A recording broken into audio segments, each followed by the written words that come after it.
Okay, girls, this is a teaching for women part 2 on how to use esword. I did forget I forgot to teach you how to actually tag and highlight the verses and all that. And then Jehovah showed me something really cool that I wanted to also show you how to use in here. And so we'll just use Genesis 1:3.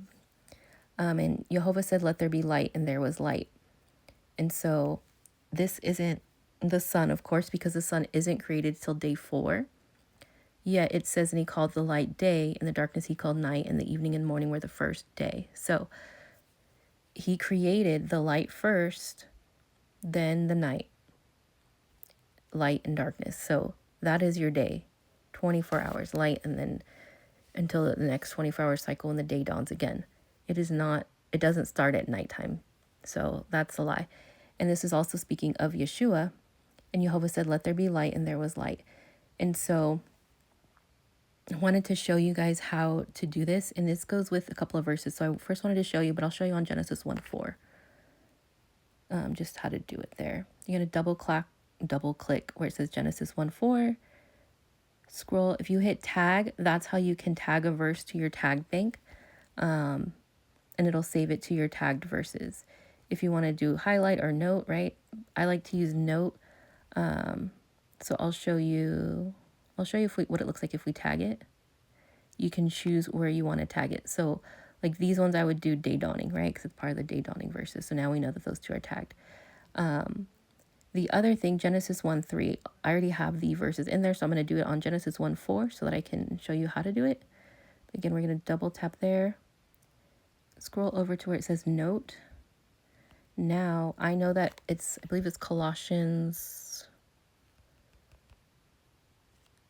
I wonder why. Oh, I think because I had already tried to do a link, so now it's just saved green. Darn. I don't know how to undo that part, but we'll do it here so I can show you. I'll still do it. Let's just say it's Colossians 1. I can't remember 14 or 15. I'm just going to say 15. Now, instead of searching for that verse, you can highlight it. Hit your little link, which is, if you go where it says bold, italic, underlined, you have your 2 T's right there, but the one with a little circle and the dash, that's a link. Now it's going to make that a link. So when you hit done and save, and you go back to this note, now, who is the image of the invisible God, the firstborn of every creature. So I'm going to delete that because it doesn't actually go with 1:5. I'll do it later, but so that's what I did for these ones. Open the note, Colossians 1:15, right? The firstborn. He was the firstborn of all creation. Revelation 3:14, and unto the angel of the church of the Laodiceans write these things, says the Amen, the faithful and true witness, the beginning of the creation of God. And this is Yeshua speaking. He's telling you he's the beginning of creation of God. He is not God. He sits on the right hand of God because he is not God. That is the Son of God. So just thought that was really cool on how you can tag and save verses without having to search them out. You can put in the little verse tag and then save it as a link and it'll take you to it. So pretty darn cool. Let's see if we can delete this one.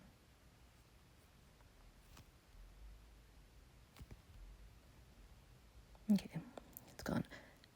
So I just thought that was really cool. Hopefully that's helpful for you guys.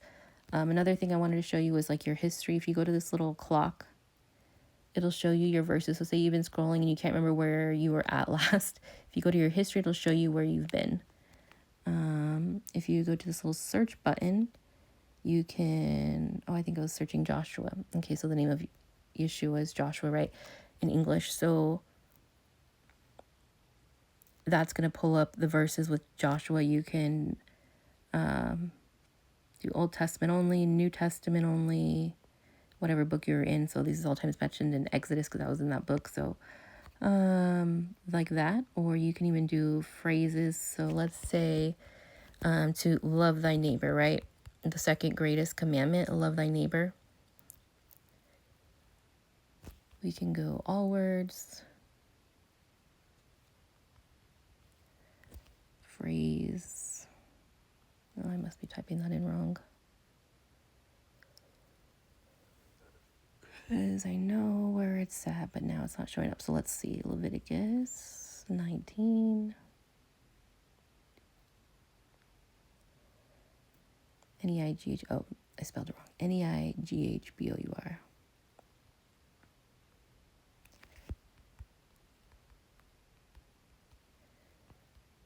Okay, so now it's going to bring you to love thy neighbor, Leviticus 19:18, right?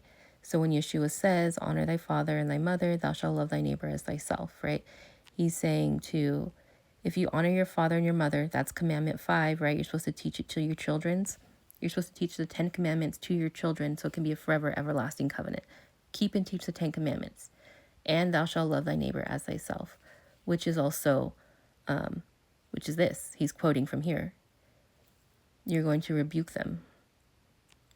Thou shalt not hate thy brother in thine heart. Thou shalt in any wise rebuke thy neighbor and not suffer sin upon him. Thou shalt not avenge nor bear any grudge against the children of thy people, but thou shalt love thy neighbor as thyself. So when you love them, you're not going to lie to them. You're going to give them the truth, and you're not going to withhold judgment, righteous judgment. You're going to rebuke them for sin, so that way they can be corrected, so they don't suffer sin. You don't suffer sin. There's no blood on your hands. So hope that was helpful. Let's see. That might have been the couple of things I missed.